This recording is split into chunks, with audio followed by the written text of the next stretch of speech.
दोस्तों, अगर आपका डेटा ऐसा हो जो एनालिसिस के लिए यूजफुल ही ना लगे तो प्रॉब्लम डेटा में नहीं, फॉर्मेट में होती है। इसलिए पावर बीआई में एक पावरफुल फीचर होता है पिवट एंड अनपिवट। ये देखिए डेटा सेट, सिटीज, कंपनीज और हर मंथ का डेटा अलग कॉलम में है। अब इसमें प्रॉब्लम क्या है? इस फॉर्मेट में एनालिसिस करना मुश्किल होता है, चार्ट्स बनाना भी मेसी हो जाता है। सिंपल वर्ड्स में समझो, पिवट रोज को कॉलम्स बना देता है, अनपिवट कॉलम्स को रोज बना देता है। रियल वर्ल्ड एनालिटिक्स में 80% टाइम हम डेटा को रीशेप करते हैं, तब जाके एनालिसिस पॉसिबल होता है। कंपनीज का रॉ डेटा कभी क्लीन फॉर्मेट में नहीं मिलता।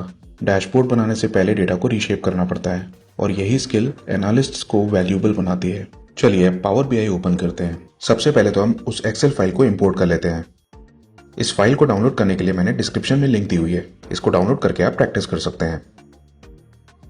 चलिए शीट 1 पे टिक लगाएंगे और ट्रांसफॉर्म डेटा पे जाते हैं। चलिए पिवट अनपिवट करने से पहले इस डेटा पे कुछ क्लीनिंग कर लेते हैं। सबसे पहले ऊपर टॉप राइट में इसको नेम दे देते हैं कंपनी फाइनेंशियल्स। अभी आप देखिए यहाँ कॉलम के नेम्स कॉलम नंबर्स में दिए हुए हैं। इन कॉलम्स को इजीली समझने के लिए हम इस फर्स्ट रो को ऊपर हेडर्स में ट्रांसफर कर देते हैं। इसके लिए पहले फर्स्ट रो को सिलेक्ट करिए और ये ऊपर का option use first row as headers पे क्लिक करिए। चलिए अब आप देखिए ये डेटा थोड़ा वियर्ड लग रहा है। इसमें ये सारी डेट्स कॉलम फॉर्मेट में दी हुई हैं, जबकि इनको यहाँ रो फॉर्मेट में होना चाहिए। और आप इस फर्स्ट कॉलम में देखिए revenue expenses profit, revenue expenses profit, revenue expenses profit. इससे इस डेटा को समझना थोड़ा मुश्किल हो रहा है। तो ये वैल्यूज एक्चुअली यहाँ कॉलम में होनी चाहिए। तो चलिए सबसे पहले तो हम इन डेट्स को रो फॉर्मेट में कन्वर्ट कर देते हैं। इसके लिए दो मेथड्स हैं। फर्स्ट मेथड ये है कि आप इन सारे डेट कॉलम्स को सिलेक्ट करिए और राइट क्लिक करके अनपिवट कॉलम्स कर दीजिए। अब इसको मैं क्लोज करके सेकंड मेथड दिखाता हूं।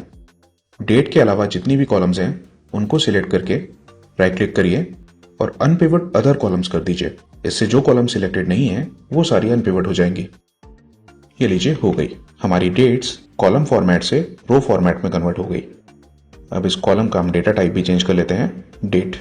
अब आप इस फर्स्ट कॉलम को देखिए, रेवेन्यू, एक्सपेंस, प्रॉफिट, ऐसे डेटा को इंटरप्रेट करना मुश्किल हो रहा है। बेटर ये रहेगा अगर ये वैल्यूज यहाँ सेपरेट कॉलम्स में हो जाए, यानी कि रेवेन्यू के लिए अलग कॉलम, एक्सपेंस के लिए अलग कॉलम और प्रॉफिट के लिए अलग कॉलम।